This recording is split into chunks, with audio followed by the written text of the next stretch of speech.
Hi, my name is Manpreet Singh and welcome to my YouTube channel. This channel focuses on real estate and mortgage insights. This channel aims to empower viewers with the knowledge to make informed decisions in the real estate market. Please subscribe to stay informed about the Canadian real estate market. My name is Manpreet Singh and today I have a very special guest, Mr. Hady. Hady, thank you very much for joining me. Thank you for having me, Manpreet. Really appreciate it. I'm going to start off with a few questions and we'll take the conversation from there. Absolutely. So my first question is, how long have you been in the business and what exactly motivated you to join real estate? I have been in the real estate full time for close to 4 years now.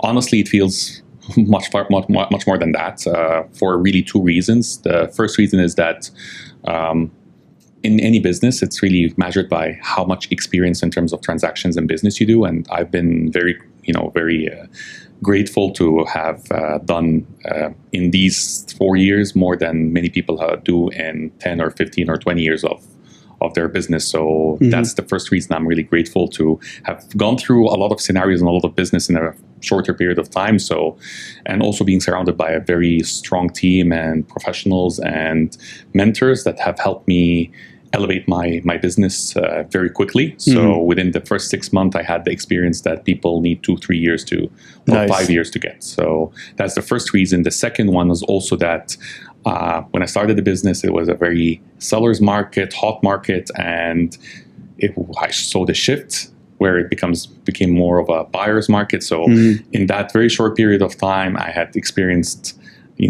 an extreme buyer's market, seller's market and a buyer's market and kind of a balanced market. So, so I've been, I'm grateful to have been able to maneuver and change and pivot and learn how to adapt to changing market conditions, which sometimes people stay in the same market for like 10 years.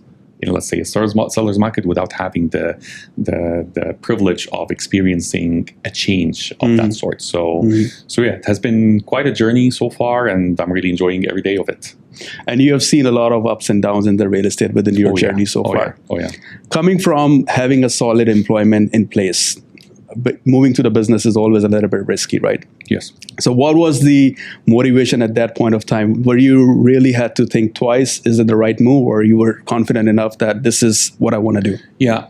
So the way I always think about it, like I always don't try to get caught up in where I am on a professional level today. I always say, hey, okay, so if I'm here today, where can I get into 5 years from now, 10 years from now? So I've learned over the years not to be deceived by the area of comfort, like by your comfort zone and just feeling that you're okay, I'm good now, I'm having good money, but like basically, okay, so what's the next step? And am I on the right track to achieve this next step?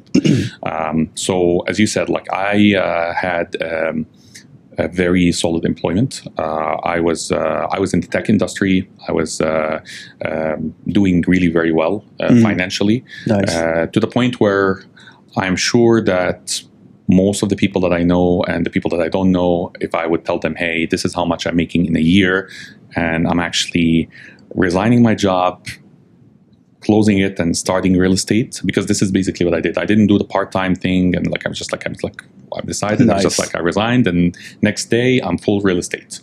Of course, like I had to plan properly for it, like make sure that it's I have enough funds not to have my running my cost and building up my business. So to do that, the reason I did it was really to, as I've said, like it was not, I was very happy in terms of how much money I was making and how my workload and everything else. But I felt that for me to get to where I want, I have to start basically creating my own business. And real estate is a very good industry. In the sense that if you think of it as a business, not as a job, it's one of the businesses that requires some capital to start your business, of course, but it's not as extensive as other businesses. So if you open any kind of business, you will need much more capital to kick it off. So if you think of real estate relatively requires a lot of effort, of course, in the front end. It requires a lot of time and dedication and also financial investment, Yeah. but is not as extensive as other businesses. I think what a lot of people get caught on in real estate or mistake is that they get into the business thinking of it as a job, and they don't consider it as a business. And when they do that, they don't put as much effort in it. But if I decide we decide and open a restaurant or a grocery store or any kind of business, the amount of time and dedication and even money that we'll be pouring into it will be significant. 100%. And this was my approach to real estate. Like I thought of it, and I always think of it even to the current day as an investment that I'm doing. I'm not thinking of the deal that's going to come next month. Of course, I care about it because that's my running income. But I'm also building for the future, and all the relationships that I build with my clients are more futuristic. What I mean by that is that if I believe, hey, Manpreet, you should not be selling your house today, I'll tell you, now is not the right time. You should sell it next month. I am not occupied so much by what does it mean to my business. Early on in my career, I've learned that the highest form of salesmanship is to be a trusted advisor. 100%. And the only way to be a trusted advisor is to make sure that you're always taking the client's best interest in mind and giving the honest opinion. Even if it's not the most popular, even if it means that you don't transact or get the business right now, you for sure, you're going to get far more in the future by being honest and making sure that you keep the person's interest in mind. So in short, the reason I made that move is that although I was in a very solid employment, I really wanted to build a business, and real estate was a very good place to start doing that. I think, as you said, there is no risk, there is no reward. 1,000,000%, yes. And a lot of people don't have that mindset when they come into the business. They take it as a job. And providing the honest advice, I think, is the most important thing that we as a real estate professional has to follow that policy as our number one policy. Because if we think about our income or our own benefit and not thinking about the client situation, it's not really a long-term business, right? No, I mean, if you do that, you might get some immediate gains, but you're sacrificing a lot of future business and gains. The number of business transactions and profits that I've been getting in the last few weeks that originated from me advising a client not to buy something or not to sell something. Is because I kind of trace it down. Oh, where did I know that person? Oh, that person came as a referral from that person who actually I advised not to buy a house or not to sell a house at some point of time. I would say 2 out of my last 4 transactions came from a referral for someone that I actually didn't do business with them at the time, and I told them, no, you shouldn't be buying or you shouldn't be selling this property. And then I end up by getting their friends and their families, because I mean that's my policy. And I think, as you said, this is the best policy to do. If you are looking for a quick gain, you might get the quick gain, but it's not even really guaranteed. long-term, It's not even guaranteed, but you're losing the future business and clients do appreciate it. 100%. Yeah, I always the gauge or the meter that I gauge when I ever give an advice, I say, is that an advice that I would implement if I were in their shoes? And if it's something that I wouldn't do, I never advise the client to do. But if I know that I would do the same thing, that's what if I were in your shoes, I would do that. At the end of the day, I'm a trusted advisor. That is my goal, to give you the advice. It's your decision. You end up deciding how to best use it. 100%. I think this is one of the best ways you can guide your clients. 100%. Other than that, I was going to come back to the location. Yes. You work proactively in the Kitchener-Waterloo, Cambridge area. Yes. I've seen a lot of first-time home buyers. They're renting in GTA, but now they're purchasing their first home in the Kitchener-Waterloo region. Yes. What do you think are the factors that are motivating them to move to KWC area and leaving all the hustle bustle of the GTA? That's a very good question. And the best way I can answer it is to tell you my own story about it. So when I first moved to Canada, I moved to Burlington. Nice. The reason I chose Burlington was because the office for the company that I worked for was in Burlington at the time. Oh, okay. So I migrated from Dubai to Canada, and I moved within the same company, so it was an internal transfer, and the office was in Burlington. I love Burlington. Burlington is an amazing city. So a lot of my business now also happens to be around Burlington, Hamilton, Milton, Oakville area, because I still have I know that area quite well. I've lived there for a few years, and also have a lot of contacts and friends and families that I'm helping. Yeah. And I rented there for 2 years. And when I decided to buy, I had a specific budget in mind that I can buy with, like pretty much like everyone else. I was a first-time home buyer, and I was in real estate at the time. So when I considered, I found that my purchase power in the GTA would buy me, let's say, for my budget at the time, a small townhouse, older one, condo townhouse, for the same price. If I go to Kitchener, I can buy almost a brand new detached house. Wow. So the decision came, and like as a family, and I know that most first-time home buyers are thinking in the same way. Yeah. Now, should I stay in, let's say, Milton and buy a townhouse, or should I buy a brand new detached house for the same price in Kitchener-Waterloo? So that's one factor, of course, like the purchase power. The other thing, and again, I'll tell you that applies to me. I used to work in the tech sector, and for me, saying, okay, fine, I'm working in my company and I'm happy where I'm working, but if I ever decide to change my job, where are the best tech jobs? And the best tech jobs are either in downtown Toronto or in Waterloo. Because I was reading about it. Yeah. So Waterloo is one of the biggest hubs and universities, right? Universities. It is the biggest, one of the biggest hubs for tech. Not only in Canada, not only in Ontario, but in North America. So we have in the Waterloo region the second biggest number of startups, just after Silicon Valley. Yeah. So if you are somebody who's interested in the tech industry or are related to the tech industry, Waterloo is like the Waterloo region, include Kitchener-Waterloo, is a great place to be.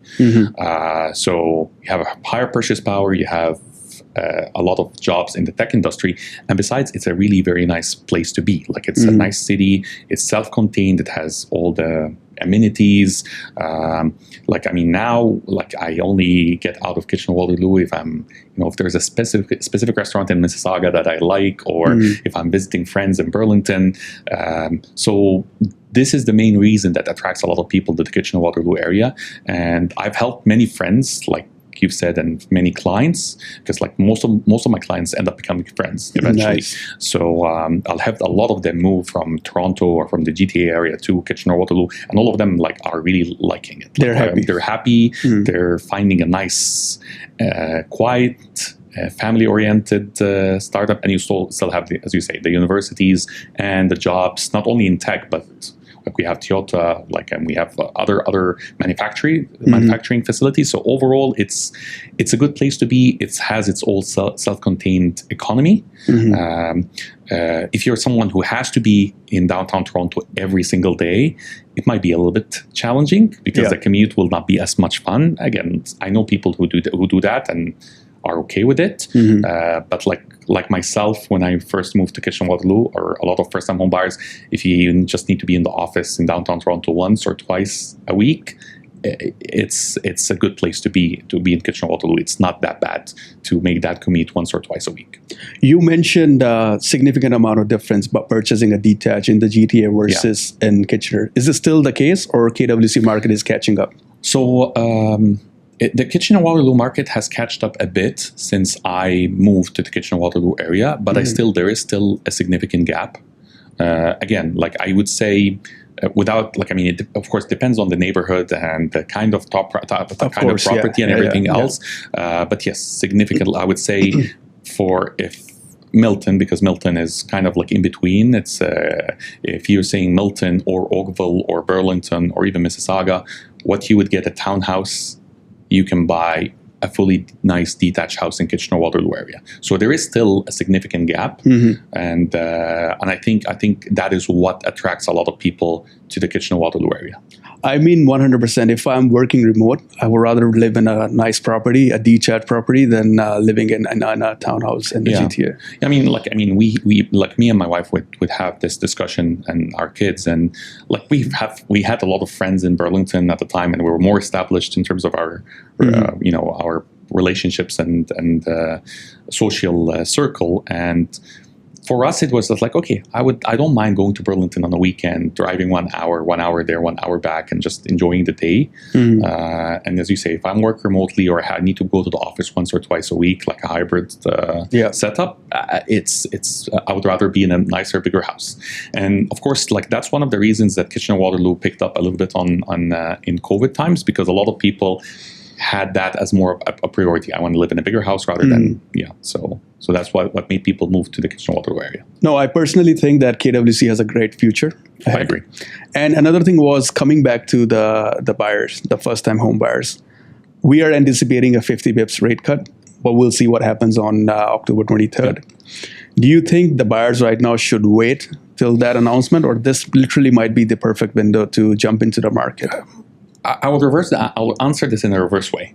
So I work with buyers, a lot of first-time home buyers, but I work with sellers. Okay. So most of the sellers that I'm working with right now, unless they are in a specific situation where they need to sell or have, if they can afford to wait till February or March or April, I'm recommending them like, hey, if you don't have to sell right now for personal reasons, or because you're moving, or because you already bought a property, I would recommend that you wait for a few months. So if you reverse that for buyers, I think, especially if you can get a variable rate as a first-time home buyer, if you can get a variable rate, bear a little bit of more payment for the next 6 months to a year, by the time you get to next year, you would have bought a house at a very low price, and the interest rate will go eventually down. So that means you've got the best of both worlds. Currently, we have a lot of inventory. We have the biggest inventory that we've seen in the Ontario and in the GTA and Kitchener-Waterloo in years. So we have the biggest number of properties. So as a buyer, you have a lot to choose from. Currently, you have the option of putting conditions, and you're not kind of tied out on having to put a firm offer and getting to the risk of like, whatever. You can put a condition on finance, you can put a condition on inspection. So you're not stressed out as we used to witness in 2021, 2022, where like you were competing against 30 offers and you had to put a firm offer. So you have more to choose from. You have conditions. You're getting a low price, like you're getting very low prices. You are getting a lot of opportunities that show up that are amazing. So I would rather buy in that kind of atmosphere than to buy in a more competitive atmosphere. The problem is that when the interest rate goes down a little bit more, and then we have all these regulations that are kicking in terms of mortgages, that will encourage more buyers to come in. You will have more competition. 100%. So at the end of the day, I don't believe people should be rushing and buying right away, but I believe that the window of opportunity is closing. Do we know exactly when things are going to start turning around and you'll find like competition over properties? We don't know exactly when this is going to happen. My best educated guess is probably going to be around March or April or even February. Spring market. So basically the spring market is probably going to be more competition. You will not be just the only person putting on property on the house. You'll have two other competing, three or even more, or maybe we'll get to the days where we'll have like 10, 15, 20 offers competing. So as a first-time home buyer, I would rather buy when I am not competing, when I'm getting a low price and there's a lot of options, than to buy when everybody's jumping in. I think also the conditions with the purchase brings a lot of peace of mind for buyers. Absolutely. You have your inspection conditions, you have your condition of financing where we can always work on and get you the approval. Yes. And the buyers feel a lot more comfortable that way than just going with the firm offer and then getting the mortgage done, right? Yeah, I've worked with a lot of first-time home buyers, and I worked with a lot of people that are rebuying or moving, upsizing or downsizing. And specifically first-time home buyers are more nervous because they're going through this process for the first time. Yeah. When you have the facility to put a condition, it gives you a lot of peace because you're going through this. It's a big change. It's the biggest purchase that they have done for most first-time home buyers in their life, and it's an important one. So when you're doing it in an atmosphere where you have the luxury, as you say, to put a condition, to choose, you're not rushed, it's much better because I worked with first-time home buyers when the market was really hot, and it's a totally different atmosphere. You have to go firm. Take it or leave it. Take it or leave it. Yeah. You have to take the risk on inspection. You even take the risk on finance in many cases. It's not the ideal. That's not a healthy market. It's not a healthy market. Yeah. And knowing that we will eventually get to that market again, I think buyers, specifically first-time home buyers, should really start getting their pre-approvals. And what I recommend, because I'm talking to first-time home buyers every single day, new first-time home buyers. My recommendation to them is always go get your pre-approval. Know exactly what you're qualified for. You never know when the perfect opportunity for you is going to show up. Keep an eye. Because, you might not be in a rush to buy, which is perfectly okay, but that perfect house for an amazing price might show up today. If it shows up today, are you ready to actually make a move or not? Yeah. So my policy is always be ready. You don't have to rush into finding on buying something, but just, call Manpreet, get your finances in place, get your mortgage in place, and then if the perfect property shows up, choose your area, ready. the area you want to purchase. 100%. You do your homework. It's just you don't have to execute right now, but if everything is set up. So the thing I ask a lot of first-time home buyers, if the perfect house shows up today, are you ready to make a move today? Is your deposit ready? Is your pre-approval ready? Do you have everything set up? Your finances. 100%. If you have a plan in place. Because you never know. Sometimes the perfect opportunity would show up, a house that is listed on Christmas week, and that might be somebody who wants to sell the house and just wants to get out of it. And if you have all of that ready and set, you're golden. And the thing with real estate is every product is not the same. So let's say if you have a $1 million budget, the properties you're going to find within that budget, every property is going to be different. Some properties you might get 3-bedroom, 4-bedroom, or a bigger driveway. So every piece of property is not the same. 100%. Yeah, this is true. And again, when I work with first-time home buyers, it's interesting. Sometimes the first home they get into, the first home I show them is the perfect home, and I cannot tell you the number of times where they're a bit hesitant. It's a perfect house, but we want to see more houses. Fine, and we see more houses, and by the time we see more houses, this house is sold. Yeah. And they always I wish we had that house. I wish we put an offer on that property. So sometimes it's the first house you get into. Is that the perfect house? Sometimes it takes you a bit of more showings and a bit to see more properties. So to your point, 100%. Sometimes you never know. Once a house is sold, the same house will not come in the market right away. Something 100%. Similar, but it might be different with this, different with that. There are houses that come up on all the time, but sometimes it's just what you're looking for might just come and go. So if you find the perfect house, find the perfect opportunity, if you're ready to make a move on it, you never know. You might find something better, but you might not. So 100%. It's better to be ready. I was going to come back to the new announcements that we recently had from the government is you will be able to refinance the property along with the secondary suites for up to 90% and taxing the vacant land. All these implications that they're going to introduce in January next year, what impact do you see it will have on the market? So what the government is trying to do is basically increase the number of units that are available in the market. And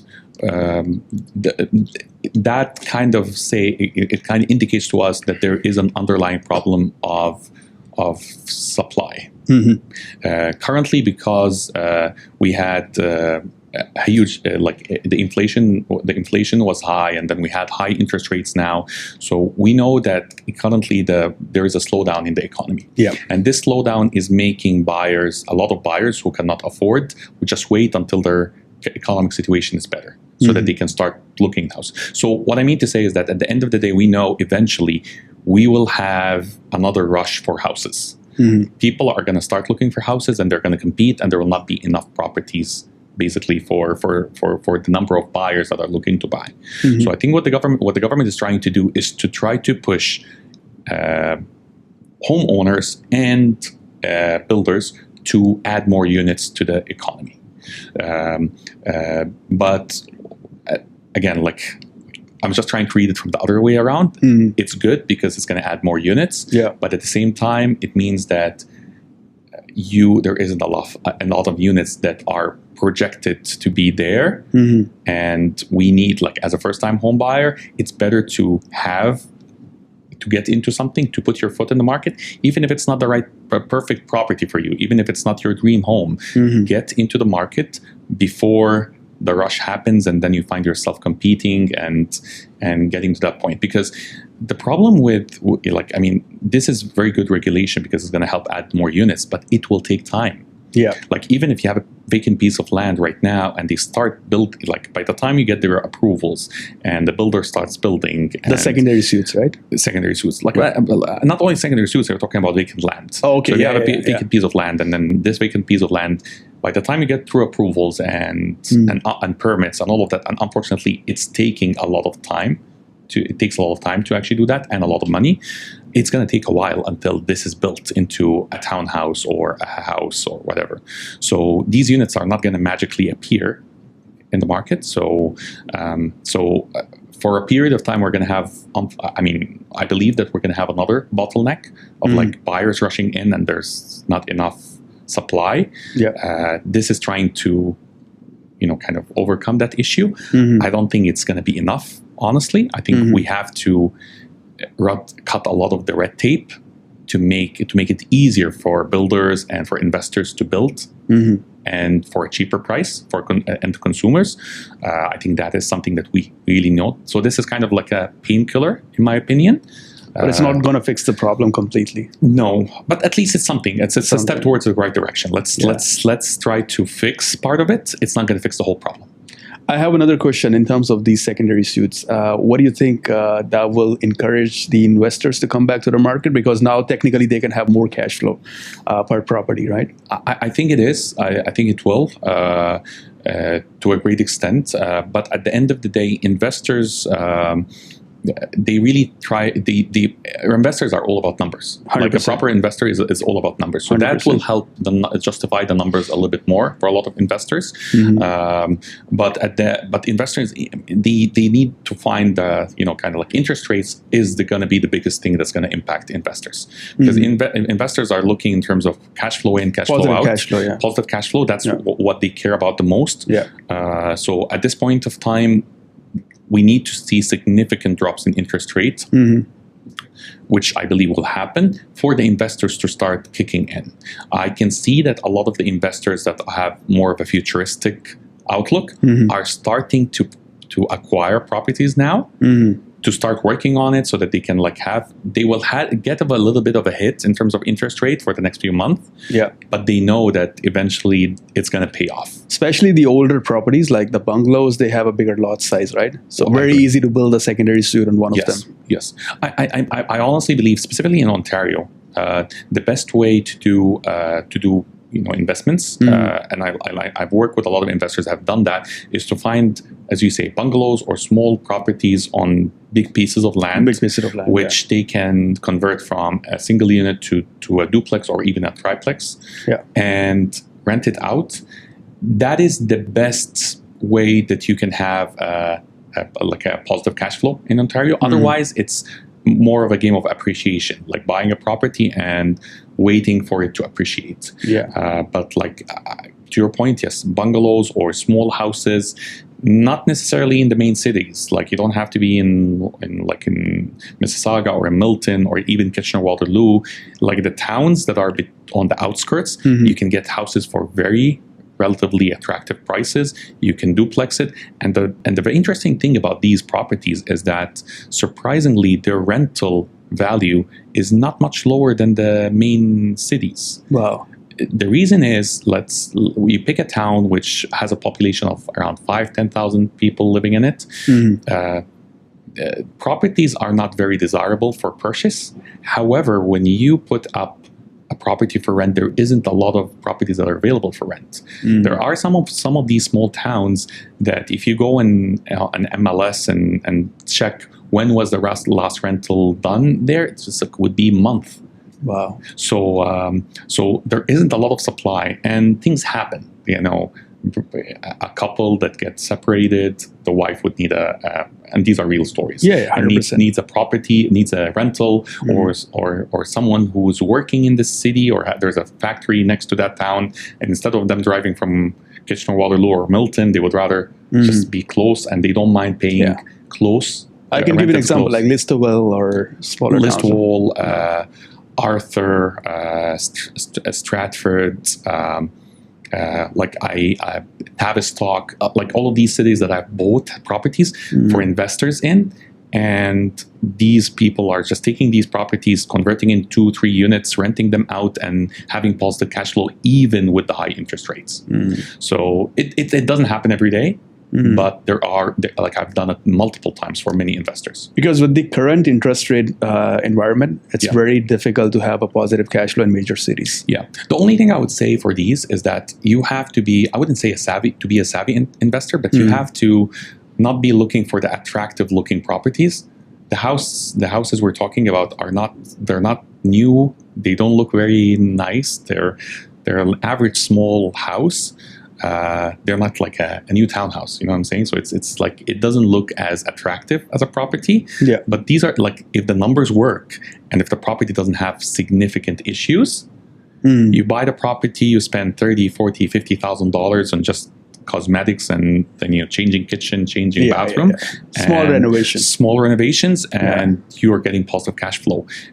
That is the best shot that an investor has in Ontario to have a positive cash flow. I think that's the one of the beauty of real estate investing, is that with a little bit of investment, especially doing these minor renovations, can have a bigger impact on the way you generate income from that real estate. Agreed. It is the best way. To do that, you have to have a very trusted real estate agent. 100%. You have to have a very good mortgage broker that can run the numbers for you and tell you exactly what you're going to be expecting. And you have to have a good contractor that's going to be doing you these cosmetics without charging you a lot of money. Yeah. Of course, if you're a handy person, if you can do some of the work yourself, you're going to be saving yourself a ton of money. But these are the 3 things that you need if you want to get into that space. And you have to have the acceptance of, it doesn't have to be the most attractive looking investment. 100%. It has to be the one that makes sense on paper. Yeah. So Hady, thank you so much for all the insights and this fruitful discussion. I really enjoyed it, and I learned a lot about you and the real estate market. Thank you so much. Thank you, Manpreet. Appreciate it. It was a pleasure being here. Thank you for the opportunity. Same here. Thank you.